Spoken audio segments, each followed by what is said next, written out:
امیر المومنین امام المتقیان حضرت علی علیہ السلام کے خطبات نہج البلاغہ آپ کے لیے پیش کیے جا رہے ہیں۔ امیر المومنین علیہ السلام نہج البلاغہ کے خطبہ نمبر 197 میں ارشاد فرماتے ہیں، حضرت علیہ السلام اپنے اصحاب کو یہ نصیحت فرمایا کرتے تھے۔ آپ فرماتے ہیں، نماز کی پابندی اور اس کی نگہداشت کرو اور اسے زیادہ سے زیادہ بجا لاؤ اور اس کے ذریعے سے اللہ کا تقرب چاہو، کیونکہ نماز مسلمانوں پر وقت کی پابندی کے ساتھ واجب کی گئی ہے۔ کیا قرآن میں دوزخیوں کے جواب کو تم نے نہیں سنا کہ جب ان سے پوچھا جائے گا کہ کون سی چیز تمہیں دوزخ کی طرف کھینچ لائی ہے تو وہ کہیں گے کہ ہم نمازی نہ تھے۔ بلا شبہ نماز گناہوں کو جھاڑ کر اس طرح الگ کر دیتی ہے جس طرح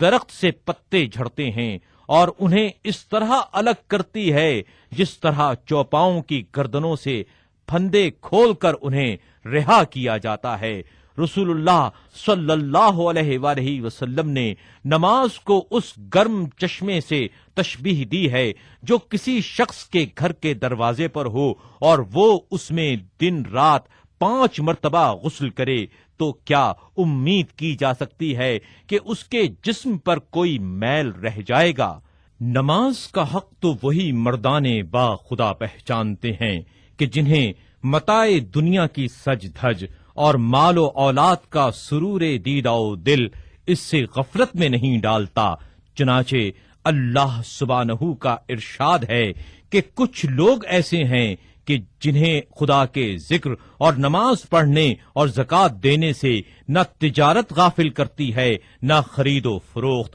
اور رسول اکرم صلی اللہ علیہ وآلہ وسلم باوجود یہ کہ انہیں جنت کی نوید دی جا چکی تھی، بکثرت نماز پڑھنے سے اپنے کو زحمت و تاب میں ڈالتے تھے۔ چنانچہ انہیں اللہ کا ارشاد تھا کہ اپنے گھر والوں کو نماز کا حکم دو اور خود بھی اس کی پابندی کرو۔ چنانچہ حضرت اپنے گھر والوں کو خصوصیت کے ساتھ نماز کی تاکید بھی فرماتے تھے اور خود بھی اس کی کثرت و بجا آوری میں زحمت و مشقت برداشت کرتے تھے۔ پھر مسلمانوں کے لیے نماز کے ساتھ زکوٰۃ کو بھی تقرب خدا کا ذریعہ قرار دے دیا گیا ہے، تو جو شخص اسے برضا و رغبت ادا کرے گا اس کے لیے یہ گناہوں کا کفارہ اور دوزخ سے آڑ اور بچاؤ ہے۔ دیکھو، ادا کرنے کے بعد کوئی شخص اس کا خیال تک دل میں نہ لائے اور نہ اس پر زیادہ ہائے وائے مچائے،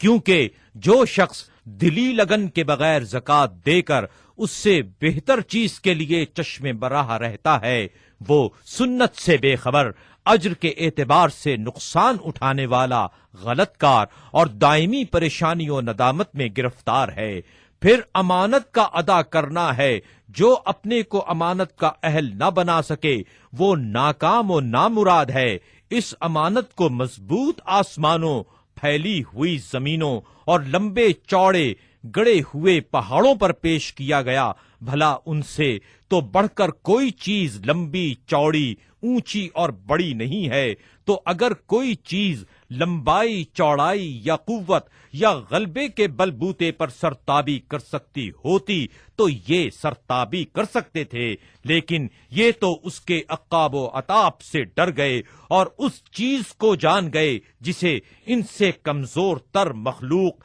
انسان نہ جان سکا۔ بلا شبہ انسان بڑا نا انصاف اور بڑا جاہل ہے۔ امیر المومنین امام المتقیان امام اول حضرت علی علیہ السلام نہج البلاغہ کے اس خطبے میں ارشاد فرماتے ہیں، یہ بندگان خدا رات کے پردوں اور دن کے اجالوں میں جو گناہ کرتے ہیں وہ اللہ سے ڈھکے چھپے ہوئے نہیں، وہ تو ہر چھوٹی سی چھوٹی چیز سے آگاہ اور ہر شے پر اس کا علم محیط ہے۔ تمہارے ہی اعضاء اس کے سامنے گواہ بن کر پیش ہوں گے اور تمہارے ہی ہاتھ پاؤں اس کے لاؤ لشکر ہیں اور تمہارے ہی قلب و ضمیر اس کے جاسوس ہیں اور تمہاری تنہائیوں کے عشرت کدے